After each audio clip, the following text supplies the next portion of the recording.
আমার বাবা একজন সিএনজি ড্রাইভার। আমরা 2 ভাই 1 বোন। পরিবারের আমি ভাই বোনদের মধ্যে সবচেয়ে বড়। আমার ইচ্ছা ছিল বাংলাদেশ পুলিশে যোগদান করার। আমার বাবা অনেক কষ্ট করে আমাদের পড়াশোনা করিয়েছেন। অনেক দারিদ্রতার মাঝে আমরা বড় হয়েছি। আর সবচেয়ে বড় কথা হচ্ছে যে আমি 10,000 প্রার্থীর মধ্যে প্রথম স্থান অধিকার করে বাংলাদেশ পুলিশে যোগদান করে অনেক আনন্দিত, অনেক খুশি আমি। সিএনআইকে নিজের অনুভূতির কথা জানাচ্ছিলেন ময়মনসিংহ জেলা টিআরসি নিয়োগ পরীক্ষায় প্রথম স্থান অর্জন করা তানজিন আক্তার মিম। তার বাবা একজন সিএনজি চালক। তিনি নিজের মেধা ও যোগ্যতায় পুলিশ পরিবারে স্থান করে নিয়েছেন। ময়মনসিংহে পুলিশের ট্রেনি রিক্রুট কনস্টেবল পদে এরকম 195 জন চাকরি পেয়েছেন। সম্প্রতি ওই পদে নিয়োগ পরীক্ষার চূড়ান্ত ফলাফল ঘোষণা করা হয়। জেলা পুলিশ সূত্রে জানা যায়, নির্বাচিত প্রার্থীদের মধ্যে 68 জন প্রার্থীর পরিবার চরমভাবে অসহায় ও দারিদ্র্য সীমার নিচে জীবনযাপন করছেন। আমার সহপাঠীরা যেভাবে চলতো, যেভাবে চলাফেরা করতো, তাদের জীবনমান যতটুকু উন্নত ছিল, আমারটা ততটুকু উন্নত ছিল না। তবে আমি স্বপ্ন দেখতাম যে আমি বড় হয়ে কিছু একটা করতে পারবো। আশা ছিল, নিজের উপর আত্মবিশ্বাস ছিল যে আমি বড় হয়ে ভালো একটা কিছু করতে পারবো। আজ সেই স্বপ্ন আমার পূরণ হয়েছে।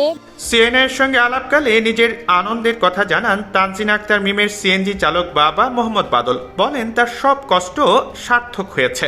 আমি খুব কষ্ট করে আমার মেয়েকে লেখাপড়া করাইছি, খুব আশা যাতে আমার মেয়ে একটা চাকরি বাকরি হয়। তাই আমার কষ্টের ফল আল্লাহ 10,000 মেয়ের মধ্যে আমার মেয়ে নাম্বার 1 হয়েছে। আমার খুব আনন্দ লাগতেছে। আমি কি বলবো যে আমার মুখে ভাষা খুঁজে পাইতেছি না। ময়মনসিংহের পুলিশ সুপার মাসুম আহমদ ভুইয়া জানান যে ময়মনসিংহে কোনো প্রকার তদবির ও ঘুষ ছাড়াই পুলিশের ট্রেনি রিক্রুট কনস্টেবল পদে নিয়োগ পেয়েছেন 195 জন। তারা নিজেদের মেধা ও যোগ্যতার মাধ্যমে নিজেদের ভাগ্য পরিবর্তন করেছেন। 195 জন আমরা প্রাথমিকভাবে নির্বাচিত করেছি। তো আমরা পূর্বেই ঘোষণা করেছিলাম যে আমরা শতভাগ মেধা এবং যোগ্যতার ভিত্তিতে চাকরি হবে। একমাত্র চাকরি পাওয়ার মাপকাঠি হবে তার মেধা এবং যোগ্যতা।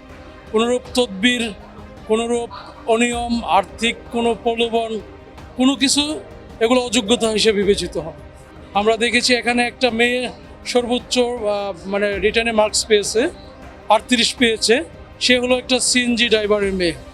এখানে অনেকে দেখেছি যাদের পিতামাতা হলো অত্যন্ত নিম্ন, যেটা আমরা বলি যে এখানে ডে লেবার, দিনমজুর, ভ্যান চালক, অনেকে অন্যের বাড়িতে কাজ করে, অনেকে রয়েছে এখানে আপনার গার্মেন্টস কর্মী, এরকমই বেশিরভাগই। আপনি দেখছেন যে পুলিশ সুপারের ড্রিল শেডে তারা আসছে, অনেকে তারা লুঙ্গি পরে আসছে অভিভাবকরা।